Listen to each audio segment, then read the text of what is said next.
Welcome to the Smart Money Core Concepts training. In this video, we're focusing on order types.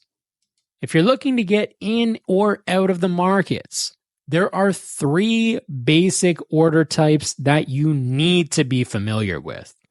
We have market orders, limit orders, and stop orders. All three of these order types are important and may be used in different circumstances depending on what it is that you're trading at that moment. A market order is very simple to understand. This essentially allows you to buy or sell immediately at the best available price. A market order ensures the execution of the trade, but it does not guarantee a specific price. Limit orders work a little bit differently. In the case of a buy limit, you would choose a specific price level that you would need to wait for the market to come down to before it would enter you in. The sell limit works in a very similar way. You would choose a specific price level and you would need to wait for the market to rise to that area before it would get you in. In this example right now, there is a potential buy limit order with a stop loss order and a take profit order. So essentially, we would need to wait for the candlestick to come down to where that buy limit is set before anything gets activated in the marketplace. As we can see, price in this example did in fact come down. The buy limit got activated, and therefore it was an active buy order that was inside of the market. As price rose up to the take profit level, it was automatically exited and the trade was successfully completed. Now, there's an important lesson here that I need you to be able to understand, because it's going to come back later on when we get into concepts such as liquidity. The lesson is that anytime you take a position inside of the markets, whether you're buying or whether you're selling to get in, when you go to close your trade, you are essentially doing the opposite of however it is that you entered to begin with.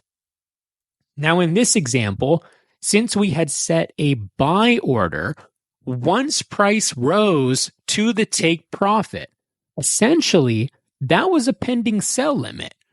We were waiting for price to come up to a specific level, and then once it did, the order was automatically executed, and the position was sold at a higher price than where you initially could have bought it.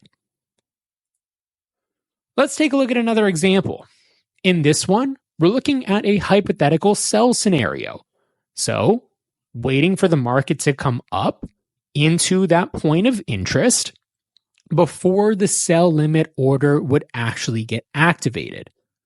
Once it is, we can see that the market comes down, arrives at the potential take profit, and so the same logic applies here. If you sold and your sell limit had entered the market, as price was coming down and down and down, once it arrived at your take profit, essentially what's going on behind the scenes is you're actually buying the position back at a lower price than you initially sold it at, therefore having the opportunity to experience growth off of that difference. Now, stop orders work a little bit differently. With a buy stop or a sell stop, you are essentially waiting for price to come to a specific level, and then once price trades through the level, that is when the order would be activated. The cool thing about stop orders is that they can be used for both getting into the market if you're anticipating some sort of a breakout, or getting out of the market as a protective risk management tool. Now, in this example, let's imagine that we had taken a sell. We set up our stop loss and we set up a potential take profit. Price traded up and through the stop loss area, effectively taking that original sell position out of the market. So in this case, the stop loss was actually a buy stop because we needed to wait for price to come higher before the trade activated to essentially close the position out.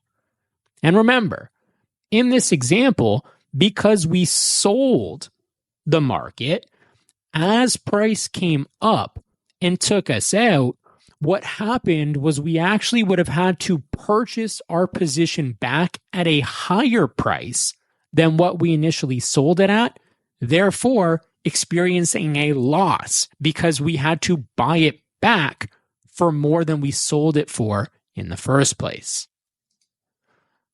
Let's take a look at one more example, just so that I can be certain that you're developing a deeper understanding of how this works and why it's important. In this example, we're looking at a hypothetical buying scenario. Just like before, we have a take profit level and we have a stop loss level as well. Price, as we can see, comes down, hits the stop loss, and therefore our original buy entry, we actually would have been selling it back for a loss because we had to sell it and close out of the position at a lower price than what we paid initially. Now, depending on which markets you trade, there is just one more important thing you need to know: order timing. There are a couple of different ways that you can structure your trades so that they will automatically execute or cancel during specific periods of time. First, we have day orders, which are essentially only valid during regular trading hours for the day that it's placed. Next, we have extended hours. This can be for both the morning, the pre-market, or the afternoon, post-market session. Lastly, we have good till cancel orders. And this is exactly how it sounds. A good till cancel order is going to remain active until it is either executed or manually canceled. Now, we covered a lot of information in this video.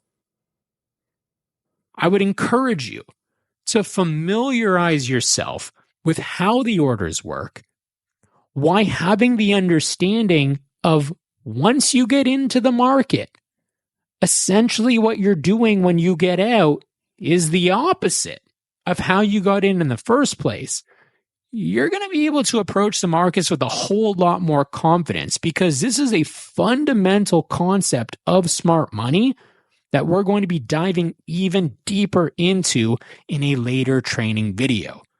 So review your notes, and when you're ready, feel free to continue to the next video.